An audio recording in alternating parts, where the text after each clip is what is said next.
Good morning. आगे proceed करते हैं। हमारा एपी का जो चैप्टर चल रहा है उसको देखिएगा। मैं 3-4 मेन हमारी सीबीएसई की जो प्रॉपर्टीज़ है एपी की, सीबीएसई के अकॉर्डिंग उनको पढ़ता हूँ। Properties of an AP. सबसे पहली, if same number is added और subtracted to each term of an AP then the resulting sequence is also an AP. क्या होता है बेटा, अगर आपके पास एक एपी सीक्वेंस लिखी हुई है, उसके हर नंबर के अंदर या एक एपी सीक्वेंस की यूं कहो हर टर्म के अंदर एक सेम नंबर आप ऐड करोगे या एक सेम नंबर आप हर टर्म में से सब्ट्रैक्ट करोगे, तो जो रिजल्टिंग सीक्वेंस आएगी चेंज्ड नंबर की, ठीक है, वो भी बेटा एपी ही होती है। देखो फॉर एग्जांपल मैं एक सीक्वेंस लिखता हूँ एपी 2 3 5 3 8 3 11, नहीं थोड़ी से बड़े नंबर से स्टार्ट करते हैं। 8 3 11 3 14 3 17 20, ये ऐसे चलती चली जा रही है। ये क्या है बेटा, ये एक एपी है। मैंने सबसे पहली प्रॉपर्टी में क्या बताया है कि अगर एक एपी सीक्वेंस की हर टर्म के अंदर एक सेम नंबर आप ऐड करोगे तो जो रिजल्टिंग सीक्वेंस आएगी सेम नंबर ऐड करने के बाद वो भी एपी को ही शो करेगी। कैसे? अगर मैं इसमें हर नंबर के अंदर क्या करता हूं, प्लस का 2 करता हूं, मतलब मैं 2 ऐड करता हूं इस एपी सीक्वेंस की हर टर्म के अंदर, तो क्या होगा, फर्स्ट टर्म में +2 करने पर 10 आएगा, सेकंड टर्म के अंदर +2 करने पर बेटा कितना आएगा, 13 आएगा, इसमें +2 करने पर 16 आएगा, ठीक है, इसमें +2 करने पर कितना आएगा बेटा, 19 आएगा, इसमें +2 करने पर 22 आएगा। अब एक बात आप ध्यान से देख सकते हो कि अगर मैंने इस एपी सीक्वेंस की हर टर्म के अंदर एक सेम नंबर 2 ऐड किया तो जो रिजल्टिंग सीक्वेंस आ रही है क्या नंबर की आ रही है, वो 10 13 16 19 20, these are also in AP. ठीक है, ये भी नंबर किस में आ रहे हैं बेटा, एपी में आ रहे हैं। तो एक सेम नंबर अगर एपी सीक्वेंस की हर टर्म में आप ऐड करेंगे या एक सेम नंबर एक एपी सीक्वेंस की हर टर्म में से आप क्या करेंगे, सब्ट्रैक्ट करेंगे, तो जो रिजल्टिंग सीक्वेंस आएगी वो भी बेटा एपी को ही शो करेगी। अगर मैं हर सेम नंबर क्या करता हूं, सब्ट्रैक्ट करता हूं, तो फर्स्ट टर्म के अंदर से भी अगर मैं -3 करता हूं, सेकंड टर्म के अंदर से भी -3 करता हूं, थर्ड टर्म में से भी -3, फोर्थ में से भी -3 और फिफ्थ में से भी -3, अगर हर टर्म के अंदर से मैं 3 सब्ट्रैक्ट करता हूं तो क्या बनता है, 5 8 और ये कितना बनेगा 11, ये कितना बनेगा बेटा 14, ये कितना बनेगा 17। तो ये जो सीक्वेंस आ रही है 5 8 11 14 17, these are also in AP. ये मैंने आपको दोनों शो कर दिए हैं कि अगर एक सीक्वेंस जो आपको एपी दी हुई है, एक एपी सीक्वेंस की ईच टर्म के अंदर एक सेम नंबर आप ऐड करोगे और या फिर एक सेम नंबर आप क्या करोगे, सब्ट्रैक्ट करोगे, तो सेम नंबर 2 ऐड किया हर टर्म के अंदर तो रिजल्टिंग सीक्वेंस किस में आई, एपी में आई। एक सेम नंबर 3 सब्ट्रैक्ट किया हर टर्म के अंदर से तो 5 8 11 14 17, ये भी क्या है, एपी ही है। तो ये आपकी सबसे पहली प्रॉपर्टीज होती है दो, कि अगर एक एपी सीक्वेंस की हर टर्म के अंदर आपने सेम नंबर को ऐड किया या एक सेम नंबर को आपने सब्ट्रैक्ट किया तो जो बेटा रिजल्टिंग सीक्वेंस बनेगी नंबर्स की वो भी एपी ही बनेगी। ठीक है, दूसरी प्रॉपर्टी मैंने 2 प्रॉपर्टी को यहां कंबाइन कर दिया, 2 को यहां नीचे वाले में। If each term is multiplied और divided by a same number then the resulting sequence is also an AP. अगर एक एपी सीक्वेंस की हर टर्म को एक सेम नंबर से आप मल्टीप्लाई करेंगे या एक सेम नंबर से आप डिवाइड करेंगे तो बेटा रिजल्टिंग सीक्वेंस जो आएगी वो एपी ही होगी। आप इस चीज़ को देख सकते हो। फॉर एग्जांपल मेरे पास यहाँ 5 है, 4 9 4 13 4 17 4 21, ये क्या है बेटा, AP. These numbers are in AP. अब एक सेम नंबर मैं मल्टीप्लाई करता हूँ, हर टर्म को किससे मल्टीप्लाई कर देता हूँ, 2 से। हर टर्म को किससे मल्टीप्लाई कर रहा हूं मैं, 2 से। तो अगर आप 2 से हर नंबर को हर टर्म को मल्टीप्लाई करोगे, ये क्या है, ये एक एपी सीक्वेंस है। तो एक एपी सीक्वेंस की हर टर्म को अगर आप सेम नंबर से मल्टीप्लाई करते हैं तो रिजल्टिंग सीक्वेंस कितनी आती है, 5 × 2 10, 9 × 2 18, 13 × 2 बेटा 26, ठीक है। उसके बाद 17 इंटू 2 34, 21 इंटू 2 42, यही आएगा। तो this number are also in AP. आपको क्या दिखाई दे रहा है कि जब मैंने हर टर्म के अंदर हर टर्म को किसी सेम नंबर से मल्टीप्लाई किया तो जो आपके पास रिजल्टिंग सीक्वेंस आई नंबर्स की वो भी किस में है, एपी में है। 10, 18, 26, 34 and 42 these numbers are also in AP. ये बात समझ आ गई आपको कि अगर एक एपी सीक्वेंस के हर नंबर को आप सेम नंबर से मल्टीप्लाई करेंगे तो जो रिजल्टिंग सीक्वेंस आएगी बेटा वो भी क्या शो करेगी, एक एपी को ही शो करेगी। अब उसके बाद मैंने क्या कहा कि अगर आप एक एपी सीक्वेंस को के हर नंबर को एपी सीक्वेंस के हर नंबर को एक सेम नंबर से क्या करते हैं, डिवाइड करते हैं, तब भी आपकी रिजल्टिंग सीक्वेंस क्या रहती है, एपी में ही आती है। ठीक है, तो आप उस डिवाइड वाले को भी चेक कर सकते हैं। तो ये मैंने आपको क्या बताई है, 4 प्रॉपर्टीज एपी की बताई हैं कि अगर आपको एक एपी सीक्वेंस गिवन है तो गिवन एपी सीक्वेंस की हर टर्म को सेम नंबर से मल्टीप्लाई करो, एस डिवाइड करो, सेम नंबर ऐड करो हर टर्म के अंदर, सेम नंबर सब्ट्रैक्ट करो, resulting sequence is also in AP. ये बात आप ध्यान रखिएगा। अब मैं कुछ क्वेश्चन सोल्व करता हूं आपके सामने इसी प्रॉपर्टीज के अकॉर्डिंग। वो क्या कहता है, if A B C are in AP. देखिएगा बेटा ये क्वेश्चन नंबर बेटा 21 है, यही नया है क्वेश्चन नंबर 21 नहीं 20। If A B C are in AP, ठीक है, मैं एक्सरसाइज कर रहा हूं बेटा 9.2। ठीक है, इससे ऊपर वाले क्वेश्चन आपसे हो जाएंगे, कोई 1-2 क्वेश्चन मैं करके दिखा दूंगा अभी। क्वेश्चन नंबर 20 ये नया है आपके पास, 10th में हो सकता है ना किया हो, कुछ बच्चों ने किया होगा। If A B C are in AP, if A B C are in AP, वो क्या कहता है बेटा, अगर ए बी सी एपी में है देन शो दैट, तो आप ये शो करके दिखाइए। फर्स्ट पार्ट है इसका, B plus C plus A and A plus B are also in AP. Then show that first part है B plus C plus A plus B are also in AP. अब सुनो बेटा ध्यान से, क्या बोल रहा है वो कि अगर 3 नंबर ABC AP में है तो आप ये शो करो कि B plus C plus A और A plus B भी किस में होंगे, AP में होंगे। मतलब अगर ये गिवन है आपको तो ये प्रूव करके दिखाइएगा। देखो बेटा एक प्रूव करने के 2 रास्ते होते हैं। आपको कोई चीज गिवन है, ठीक है, ए गिवन है और आपको क्या करना है, बी प्रूव करना है। ठीक है ना, ए आपको गिवन है, बी आपको प्रूव करना है। 2 रास्ते हैं, या तो ए का यूज करो गिवन का, use A and use A which is given. Use A का मतलब use the given and prove B. ठीक है, ए का यूज करो और बी को प्रूव करो। एक रास्ता तो ये है, जब एक चीज दी हुई हो दूसरी चीज प्रूव करनी हो तो उसको प्रूव करने का एक रास्ता क्या है कि आप गिवन को यूज करो और जिसको बी को प्रूव करना है तो बी को प्रूव करो उसका यूज करके। दूसरा रास्ता ए गिवन से बी प्रूव करने का क्या है कि show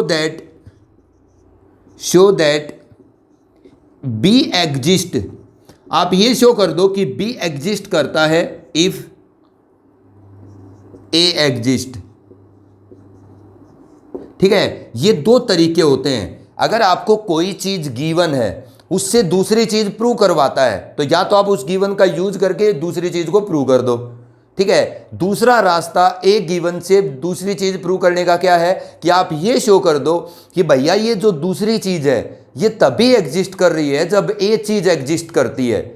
नहीं, अगर ए चीज एग्जिस्ट नहीं करेगी तो ये एग्जिस्ट नहीं करेगी। ये दूसरा तरीका आपके पास इंपॉर्टेंट होता है, इसको हम कई बार यूज करते हैं। ठीक है ना, कि सीधा सीधा प्रूव करना कि ए गिवन है, बी को प्रूव कर दिया ए का यूज करके। अगर ए मेरे को ए चीज दी हुई है, बी उससे प्रूव करनी है तो मैं ए का यूज करके बी को ले आऊं तो ए से बी प्रूव हो गया। लेकिन दूसरा रास्ता इस काम को करने का क्या है कि ए गिवन हो, बी प्रूव करना हो तो आप ये प्रूव कर दो कि बी तभी एग्जिस्ट करता है जब ए एग्जिस्ट करता है। ठीक है, तो ये भी एक रास्ता होता है किसी चीज के गिवन से दूसरी चीज को प्रूव करने का। अब मैं इस सेकंड पोर्शन को यहां पर अप्लाई करूंगा। वो क्या कहता है कि अगर तीनों नंबर एपी में है तो आप ये शो करो कि ये 3 नंबर भी एपी में होंगे। तो मैं क्या प्रूव कर दूंगा, मैं ये प्रूव कर दूंगा, मैं इन तीनों के यूज से इन तीनों को एपी में नहीं ले आ पाऊंगा। मतलब ये जो गिवन है ना मेरे पास एबीसी एपी में, इनका यूज करके मैं ये 3 नंबर एपी में नहीं दिखा पाऊंगा आसानी से। तो मैं क्या कर देता हूं, दूसरा रास्ता अपना लेता हूं। मैं ये प्रूव कर देता हूं कि ये तीनों नंबर एपी में तभी एग्जिस्ट करते हैं, या ये तीनों नंबर एपी में होते हैं या एग्जिस्ट करते हैं कब, जब एबीसी एपी में होते हैं। तो अगर मैंने ये प्रूव कर दिया कि ये तीनों नंबर एपी में होंगे, अगर एबीसी एपी में होंगे, तो इससे क्या प्रूव हो जाएगा कि एबीसी एपी में होंगे। एबीसी अगर एपी में है तो ये तीनों नंबर भी किस में है, एपी में है। तो मैं क्या करता हूं, इस दूसरे चीज को यूज करता हूं ए गिवन से बी प्रूव करने के लिए।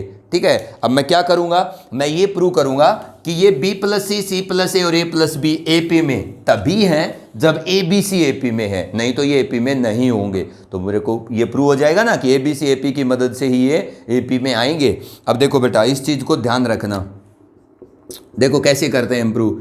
A B plus C plus A and A plus B are in AP, are in AP. ये तीनों नंबर किस में है, एपी में है। इफ लगाएंगे आप, ये तीनों नंबर एपी में है इफ अगर क्या है, बीच वाले नंबर का डबल किसके इक्वल, 2 टाइम्स नहीं, B plus C plus A plus B के इक्वल। सीधी सी बात है।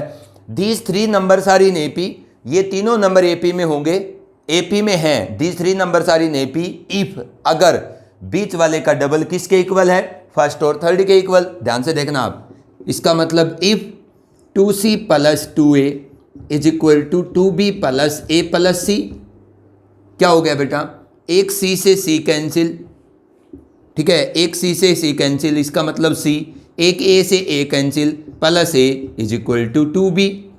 If 2b is equal to a plus c, this implies that, या if A B C are in AP. क्या आपको समझ आई ये चीज? ध्यान से देखो आप, अगर ये तीनों नंबर एपी में हैं तो ये 3 नंबर एपी में होंगे अगर बीच वाले का डबल फर्स्ट और थर्ड के एडिशन के इक्वल होगा। हमें पता है 3 नंबर अगर एपी में होते हैं तो कब होते हैं, जब बीच वाले का डबल फर्स्ट और थर्ड के इक्वल होगा। ठीक है, तो these 3 numbers are in AP if 2 times of middle term is equal to sum of first and third term. इसका मतलब 2c plus 2a is 2b plus a plus c। After simplification if c plus a is equal to 2b, मतलब if 2b is equal to a plus c। तो अगर 2b a plus c के equal आता है तो ये किसकी condition है, A B C are in A P की। तो if 2b is equal to a plus c, इसका मतलब if A B C are in A P. तो मैंने क्या प्रूव कर दिया कि ये these 3 numbers are in A P if A B C are in A P. तो ये 3 नंबर ए पी में तभी हैं जब ए बी सी ए पी में है। तो मैंने ये प्रूव कर दिया कि अगर A B C A P में होंगे तो ये तीनों नंबर भी ए पी में होंगे। हमारा जो दूसरा रास्ता है प्रूव करने का। ठीक है, अब ये आपको समझ आया होगा, इसकी प्रैक्टिस करिएगा कि जो आपको प्रूव करना है गिवन का यूज करके अगर उसको प्रूव नहीं कर पा रहे हो तो आप ये प्रूव कर दो कि वो जो प्रूव करना है वो चीज तभी एग्जिस्ट करती है इफ गिवन चीज एग्जिस्ट करे। अब देखो एक क्वेश्चन और करके दिखाऊं मैं आपको, इसी का सेकंड पार्ट, इसी की प्रैक्टिस करिएगा। 1 by square root of B plus square root of C. आपको ये प्रूव करना है 1 by square root of B plus square root of C minus 1 by square root of C plus square root of A, 1 by square root of A plus square root of B. ठीक है ना, are in A P. वो क्या कहता है कि अगर A B C A P में है, if A B C are in A P, अगर A B C A P में है देन शो दैट, तो आप ये शो करके दिखाओ कि ये तीनों नंबर भी किस में होंगे, ए पी में होंगे। हम कैसे शो करेंगे, हम ए बी सी ए पी की मदद से इन तीनों को शो ए पी में नहीं शो कर पाएंगे, लेकिन हम ये शो कर पाएंगे कि ये तीनों नंबर ए पी में कब हैं, if A B C are in A P. हमने मतलब ये प्रूव करना है कि these 3 numbers are in A P if A B C are in A P. ठीक है ना, तो देखो कैसे प्रूव करेंगे बेटा। These 3 numbers are in A P, ये तीनों नंबर किस में होंगे, ए पी में होंगे। इफ क्या if B minus A 1/c plus C root plus A root minus 1/√b plus √c is equal to 1/√of a plus √of b minus 1/√of c plus √of a। ठीक है ना, समझ में आ गई। देखो ये क्या लिखा है मैंने, 3 नंबर अगर एपी में होते हैं, A B C are in AP,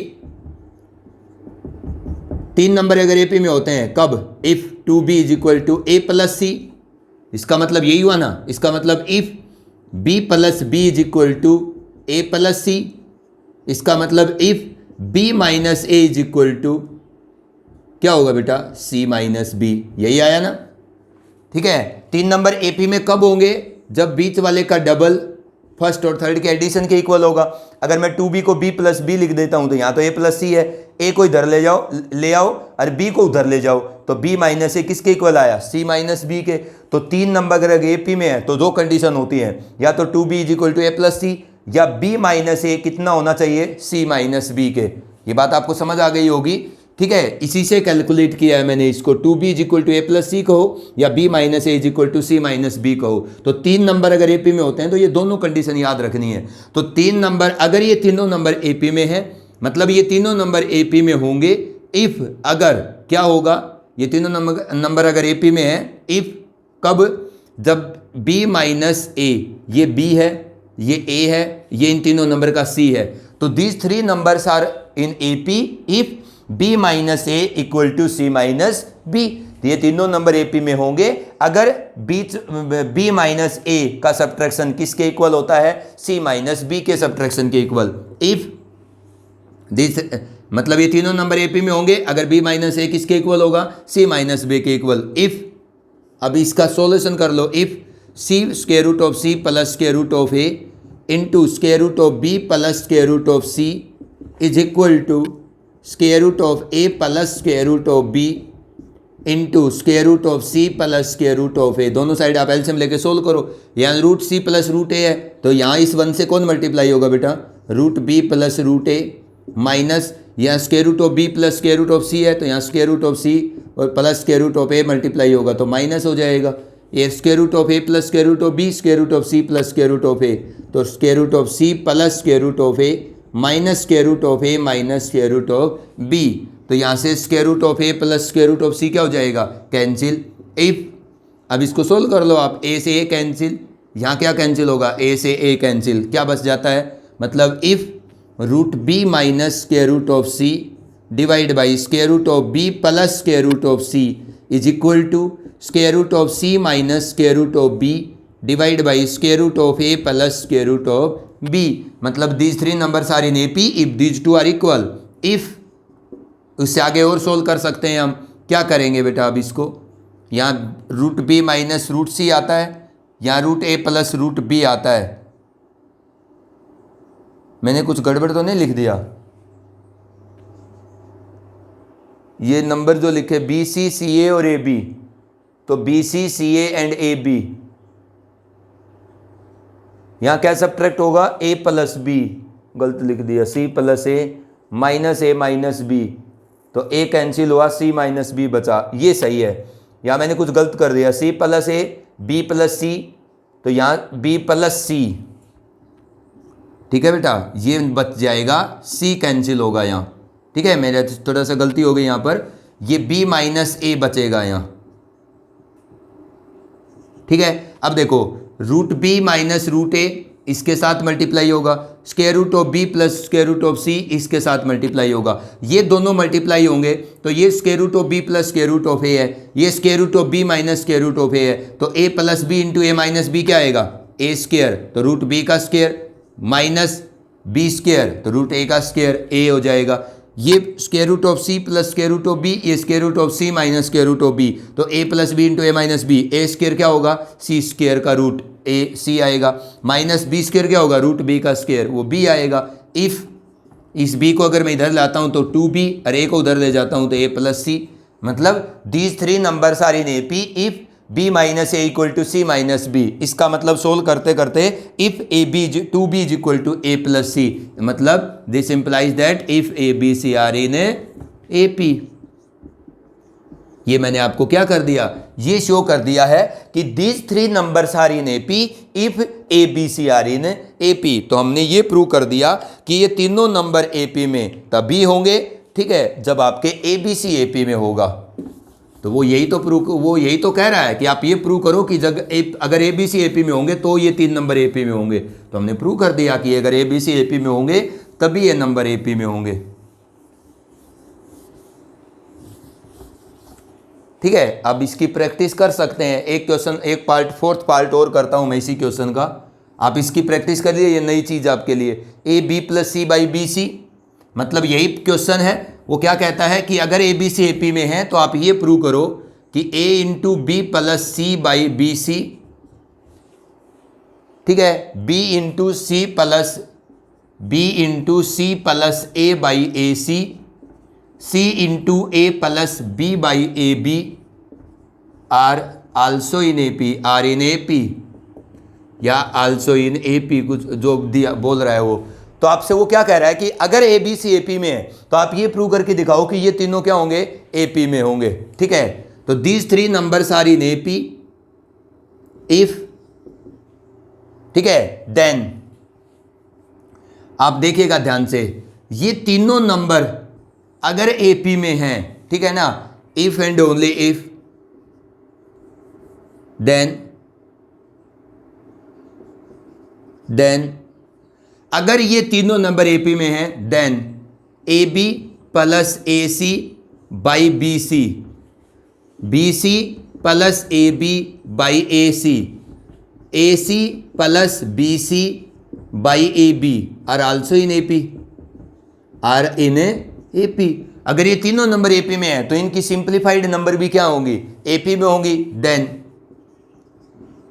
then A B plus A C by B C plus 1, इसको ध्यान से देखना बेटा, अगर ये तीनों नंबर ए बी में है, ए पी में है, तो तीनों नंबर के अंदर अगर मैं सेम नंबर 1 ऐड करूंगा, ठीक है, आर इन ए पी, तो ये तीनों नंबर भी किस में होंगे, ए पी में होंगे। ठीक है ना, अगर ये तीनों नंबर ए पी में है तो इन तीनों के अंदर अगर एक कांस्टेंट नंबर मैं ऐड करूंगा तो ये भी तीनों नंबर क्या आएंगे, रिजल्टिंग सीक्वेंस के एपी में आएंगे। Then if these 3 numbers are in AP, then अगर मैं बीसी को क्या लेता हूं, एलसीएम, तो ऊपर क्या बन जाएगा, A B plus A C plus B C, नीचे क्या आएगा, बी सी, ये क्या बन जाएगा, B C plus A B plus A C by A C, A B plus B C plus A C by A B, are in A P. ठीक है, तो ये तीनों नंबर भी किस में होंगे, एपी में होंगे। देन ठीक है, अगर ये तीनों नंबर एपी में है तो इनके सिंप्लीफाइड नंबर भी एपी में होंगे। उसके बाद देन इन तीनों नंबर के अंदर अगर मैं 1 ऐड करूंगा तो जो नए नंबर बनेंगे वो भी एपी में होंगे, इनकी सिंप्लीफाइड सीक्वेंस भी एपी में होगी। देन उसके बाद 1 by B C, 1 by A C and 1 by A B are in A P, ये भी तीनों क्या आएंगे, एपी में। क्यों, क्योंकि अगर ये तीनों नंबर एपी में हैं तो इन तीनों को अगर मैं A B B C plus A C के जोड़ से डिवाइड कर देता हूं, क्योंकि मैंने क्या पढ़ा है कि अगर एक सीक्वेंस एपी में है तो उस सीक्वेंस की हर टर्म को अगर फिक्स नंबर से डिवाइड किया तो रिजल्टिंग सीक्वेंस जो आएगी नए नंबर की वो भी एपी में होगी। तो अगर ये तीनों नंबर एपी में हैं तो इन तीनों नंबर को मैं क्या करता हूं, एक fix number A B plus B C plus A C से डिवाइड कर देता हूं। तो after dividing the resulting sequence या new sequence 1 by B C 1 by A C 1 by A B, ये भी किस में होंगे, एपी में होंगे। देन अगर मैं तीनों को ए बी सी से मल्टीप्लाई करता हूं, ठीक है, तो ये भी सीक्वेंस किस में होगी, एपी में। क्यों, क्योंकि एक फिक्स नंबर से सभी नंबर को अगर आप मल्टीप्लाई करोगे तो रिजल्टिंग सीक्वेंस किस में होगी, आर इन एपी, ये भी एपी में होंगे। देन बीसी से बीसी कैंसिल, एसी से एसी कैंसिल, ए बी से A B cancel, then A B C are in AP. ठीक है, तो अगर ये 3 नंबर एपी में हैं तो क्या होगा, ए बी सी भी एपी में ही होंगे। समझ में आ गई। Bye using the properties of AP हमने क्या शो किया है कि अगर ये 3 नंबर एपी में है तो एबीसी भी किस में है, एपी में है। मतलब ये 3 नंबर एपी में तभी होते हैं जब एबीसी एपी में होते हैं। तो जो भी गिवन नंबर आपके एपी में है, ठीक है, आप ये प्रूव कर दो कि भैया वो एपी में अगर हैं तो एबीसी एपी में है, मतलब जो गिवन चीज है उसी की वजह से है।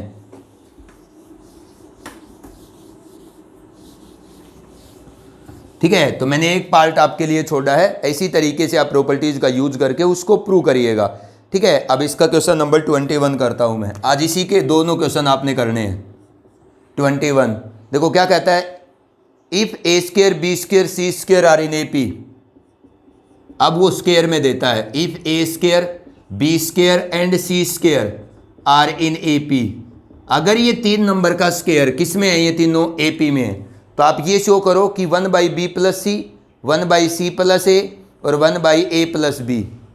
तो आप ये शो करिए फर्स्ट पार्ट में कि 1/b + c 1/c + a and 1/a + b are also in AP. ठीक है, अगर ये तीनों number A square B square C square AP में है तो आप ये शो करो कि ये तीनों नंबर किस में होंगे, एपी में होंगे। तो हम क्या प्रूव करेंगे कि अगर ये तीनों नंबर एपी में है, ठीक है, if these 3 numbers are in AP, मतलब हम ये प्रूव कर देंगे कि these 3 numbers are in AP if these numbers A square B square and C square are in AP. मतलब ये तीनों नंबर एपी में अगर हैं तो ये कब, इफ कब हैं, जब ए square B square C square AP. मतलब ये तीनों नंबर अगर एपी में है तो ये भी किस में है, एपी में है। हम ये प्रूव कर देंगे। तो these 3 numbers are in AP, ये 3 नंबर एपी में होंगे इफ अगर 1/c + a का डबल, मतलब बीच वाले का डबल।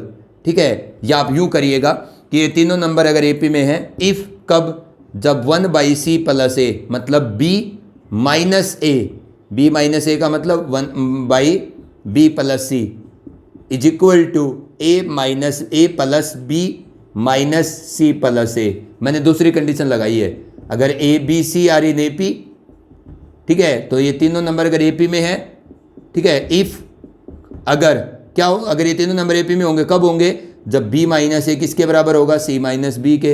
या आप इसी चीज को क्या कह सकते हो कि 2b = a + c। अगर 3 नंबर एपी में होते हैं ना बेटा, तो ये और ये, इन दोनों में से कोई सी भी कंडीशन यूज कर सकते हो आप। तो these 3 numbers are in AP if b - a = c - b। If after simplify c + a into b + c, इधर कितना आएगा, a + b into c + a। बताओ, यहाँ c + a और b + c आया तो यहाँ c + a इसको डिवाइड करेगा तो b + c जाएगा ऊपर, यहाँ b + c डिवाइड करेगा तो c + a आएगा तो -c - a + b c + a + b को डिवाइड करेगा c + a जाएगा ऊपर 1 के साथ, यहाँ c + a इसको डिवाइड करेगा तो a + b जाएगा, लेकिन माइनस बाहर है तो अंदर माइनस मल्टीप्लाई हो जाएगा दोनों के साथ। यहाँ c कैंसिल होगा बेटा, यहाँ a कैंसिल होगा। इफ b - a, यहाँ c + a कैंसिल हो जाएगा, by b + c is equal to c - b by a + b। If b - a after cross multiplication into b + a is equal to c + b into c - b। मतलब these 3 numbers are in AP if b - c is equal to c - b। If b - a into b + a is equal to c + b into c - b। If b square - a square equal to c square, ये क्या हो जाएगा, c square - b square. If 2b square is equal to a square plus c square. मतलब if a b c are a square b square and c square are in AP। तो हमने क्या prove कर दिया कि these 3 numbers are in AP if a square b square and c square are in AP by using the properties, ठीक है, of AP। तो आपने क्या प्रूव कर देना है कि वो 3 नंबर AP में अगर हैं, ठीक है, तो वो जो चीज गिवन है वो भी AP में है। बस जो 3 नंबर AP में है आप ये प्रूव कर दो कि अगर वो AP में है तो वो जो आपके गिवन नंबर्स हैं वो भी AP में है, मतलब उन्हीं गिवन की मदद से वो AP में है। अब 20 और 21 क्वेश्चन के 2 पार्ट, ठीक है, और आपने क्या करना है, 22 क्वेश्चन को करना है। अब देखिएगा next, selection of terms in an AP। Selection of terms ये आपने 10th में भी किया होगा इन एन एपी। एक एपी के अंदर जो टर्म्स का सिलेक्शन होता है बेटा, उसका क्या कंसेप्ट होता है। देखो, अगर आपको एक एपी में 3 टर्म का सिलेक्शन करना है, दीज टर्म्स आर ओड। अगर आपको एपी में 3 टर्म का सिलेक्शन करना है तो ये 3 क्या है, ओड है। तो आप मिडल टर्म ए के कोरस्पोंडिंग और कॉमन डिफरेंस डी के कोरस्पोंडिंग सेलेक्ट करेंगे। अगर आपको 3 टर्म सेलेक्ट करनी है एपी में तो ये 3 क्या है, ओड है, ओड नंबर ऑफ टर्म होगी ना। तो ओड नंबर ऑफ टर्म अगर आपको सेलेक्ट करनी है तो मिडल टर्म ए और कॉमन डिफरेंस डी के कोरस्पोंडिंग आप सेलेक्ट करेंगे। तो कॉमन डिफरेंस डी के कोरस्पोंडिंग ए के अगली टर्म क्या आएगी, ए प्लस डी, और ए से पिछली टर्म क्या आएगी, ए माइनस डी। अगर मेरे को एपी में 4 टर्म सेलेक्ट करनी है तो ये 4 कैसा है, E1 है, मतलब E1 टर्म अगर सेलेक्ट करनी है तो E1 में बेटा मिडिल टर्म कितनी होती है, 2। E1 में मिडिल टर्म कितनी होती है, 2 होती है। तो E1 टर्म अगर आपको सेलेक्ट करनी है तो आप A माइनस डी और A प्लस डी, ये 2 मिडिल टर्म के कॉरस्पॉन्डिंग सेलेक्ट करोगे, ठीक है। और किस कॉमन डिफरेंस पे, 2D कॉमन डिफरेंस पे। तो 2D कॉमन डिफरेंस पे इससे अगली टर्म A प्लस 3D, इससे पिछली टर्म क्या आएगी, A माइनस 3D। अगर मेरे को 5 टर्म सेलेक्ट करनी है तो ये 5 टर्म क्या है बेटा, ओड नंबर ऑफ टर्म है। तो ओड नंबर ऑफ टर्म तो मिडिल टर्म ए के कोरस्पोंडिंग और कॉमन डिफरेंस डी के कोरस्पोंडिंग सेलेक्ट करूंगा। तो कॉमन डिफरेंस डी के कोरस्पोंडिंग ए से अगली टर्म ए प्लस डी, पिछली term A minus D, A plus D से अगली टर्म डी के ए कॉमन डिफरेंस डी के कोरस्पोंडिंग ए प्लस 2D, और ए माइनस डी से पिछली क्या आएगी, A minus 2D। These are the 5 terms. अगर किसी बच्चे को 6 टर्म सेलेक्ट करनी है तो 6 क्या है बेटा, E1 है। तो E1 टर्म किसके कोरस्पोंडिंग सेलेक्ट करेंगे, ए माइनस डी और ए प्लस डी मिडिल टर्म के कोरस्पोंडिंग, और कॉमन डिफरेंस किसके कोरस्पोंडिंग, 2D के कोरस्पोंडिंग। तो ए प्लस 3D, इससे पिछली टर्म क्या आएगी, कॉमन डिफरेंस 2D पे ए माइनस 3D, इससे अगली टर्म क्या आएगी, ए प्लस 5D, इससे पिछली क्या आएगी, ए माइनस 5D। तो अगर आपका कॉमन नंबर ऑफ टर्म जो आपने सेलेक्ट करनी है वो E1 है तो middle term A minus D और ए प्लस डी और कॉमन डिफरेंस 2D के कॉरस्पॉन्डिंग सेलेक्ट करो। अगर नंबर ऑफ टर्म जो आपने सेलेक्ट करनी है वो ओड है तो मिडिल टर्म ए और कॉमन डिफरेंस डी के कॉरस्पॉन्डिंग आप सेलेक्ट करेंगे। तो ये हमारा सिलेक्शन का कॉन्सेप्ट होता है, ठीक है, कि आपके पास जो भी ऑब्जेक्ट एपी में गिवन है, जो टर्म एपी में है, वो आप सेलेक्ट कैसे करते हैं एपी के अंदर। मतलब एपी में कोई चीज़ है, ठीक है, तो उसको आप कैसे टर्म को सेलेक्ट करोगे एपी में। मैं इसका एक क्वेश्चन करता हूँ। देखो वो क्या कहता है कि आपके पास the sum of 3 consecutive numbers in AP is 27।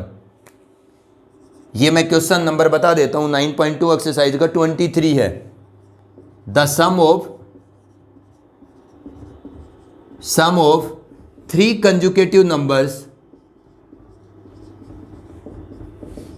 3 consecutive numbers in AP is 27 and their product is 585. Find the numbers. देखो बेटा वो क्या कहता है कि 3 कंजुकेटिव का मतलब लगातार नंबर हैं जो एपी में है, उनका सम दिया है और उनकी प्रोडक्ट दी है 585। तो वो कहता है कि आप वो तीनों नंबर बताओ। तो देखो मेरी बात को गौर से सुनना। अगर आपको n ऑब्जेक्ट, वो n ऑब्जेक्ट कुछ भी हो सकते हैं, वो किसी फिगर के एंगल हो सकते हैं, कुछ भी हो सकते हैं, वो n नंबर्स हो सकते हैं। अगर आपको n ऑब्जेक्ट एपी में बोल रहा है, जो n ऑब्जेक्ट आपको एपी में बोल रहा है, उन n ऑब्जेक्ट को मैं n टर्म एपी की सेलेक्ट करके रिप्रेजेंट करूंगा हमेशा। आप एक ही कंसेप्ट को दिमाग में रखिएगा कि अगर आपको 3 ऑब्जेक्ट को एपी में बोला, 3 नंबर्स हो चाहे वो 3 एंगल हो, अगर आपको n ऑब्जेक्ट को एपी में बोला जाता है तो always select the n object by using the n terms of an AP, bye selecting the n terms of an AP. अब वो 3 नंबर अगर एपी में बोलता है और उन तीनों का सम कितना बताता है 27, तो मैं क्या मानूंगा कि let 3 numbers are in AP. 3 numbers AP में क्या सेलेक्ट करते हैं हम, क्या मानेंगे, A minus D, A and A plus D. तो अगर वो 3 नंबर एपी में बोल रहा है तो उन तीनों नंबर को आप 3 नंबर आप एपी में क्या मानेंगे, A minus D, A and A plus D. 4 number आप एपी में क्या मानेंगे, a minus 3d, a minus D, a plus D और a प्लस 3d। ठीक है, ऐसे ही मैंने आपको लिखना बता दिया, 4 5 जितने भी नंबर आप सेलेक्ट करना चाहें। तो 3 नंबर अगर एपी में बोलता है तो 3 नंबर एपी में क्या लिखते हैं हम, a माइनस डी और a प्लस डी। इन तीनों नंबर का जो एपी में बोल रहा है वो सम बता रहा है, तो मुझे a माइनस डी और a प्लस डी का सम कितना दिया हुआ है, 27। इससे मेरे को d कैंसिल होगा, 3a is equal to 27, a मिलेगा बेटा 9। ये 3 नंबर मिल जाएंगे जैसे ही मैं ए और डी कैलकुलेट कर दूंगा। अब वो तीनों नंबर का प्रोडक्ट बताता है कि a minus D, A and a plus D, तीनों नंबर का प्रोडक्ट कितना है, 585 है। तो ये क्या होगा, a की जगह आप 9 रख दो, तो a की जगह 9 रखा तो 9 माइनस डी, यहाँ 9 रखा तो 9 प्लस डी। अगर यहाँ 9 रखोगे तो 585 डिवाइड हो जाएगा ना 9 से, यहाँ जो 9 रखोगे वो डिवाइड कर देगा इसको। तो ये a minus B into A plus B, A square minus B square, 9 4 जा 9 6 जा 54, 4 9 4 जा 45, दिस इज 65। तो बेटा डी स्क्र कितना आएगा, 81 माइनस 65। तो D square is equal to 11 minus 5 6, 7 minus 1 7 minus 6 1, D कितना आएगा, प्लस माइनस 4। तो डी की 2 वैल्यू आती हैं, ए की 1 वैल्यू आती है। तो एक बार आप ए की वैल्यू 9 लीजिए और डी की वैल्यू प्लस 4 लीजिए। अरे इन दोनों पर बताइए वो 3 नंबर एपी में क्या बनते हैं। अगर मैं ए की वैल्यू 9 लेता हूँ और डी 4 लेता हूँ, तो बताओ ए 9 रखो डी 4 रखो, तो 9 माइनस 4 प्लस 5, ए 9 रखो डी 4 रखो, तो ए 9 डी 4 13। 3 नंबर वो ये आते हैं 5 9 एंड 13। दूसरा केस क्या है कि मैं ए वैल्यू 9 लेता हूँ और डी की दूसरी पॉसिबिलिटी क्या है, -4। तो ए 9 डी -4 13, ए 9 डी -4 5। तो वो 3 नंबर जिनका सम 27 और प्रोडक्ट 585 है, वो 3 नंबर या तो 5 9 और 13 हो सकते हैं, या वो 3 नंबर 13 9 और 5 हो सकते हैं। कौन सा भी ट्रिपलेट आपका हो सकता है। ठीक है, अब आपने का जो होमवर्क है बेटा, वो क्वेश्चन नंबर जो आपका 19 आपने किए हैं ना, 19 से आगे, ठीक है, और इसका एक्सरसाइज का 28 तक, मतलब अब आपको इस एक्सरसाइज को कंप्लीट कर लेना होगा। कल आपको 9.2 एक्सरसाइज कंप्लीट कर लेनी है आज, ठीक है, कल नहीं आज। तो आपको जो भी दिक्कत आती है वो आप बता देंगे, मैं आपको बता दूंगा, लेकिन आप अब पढ़ना स्टार्ट करिएगा।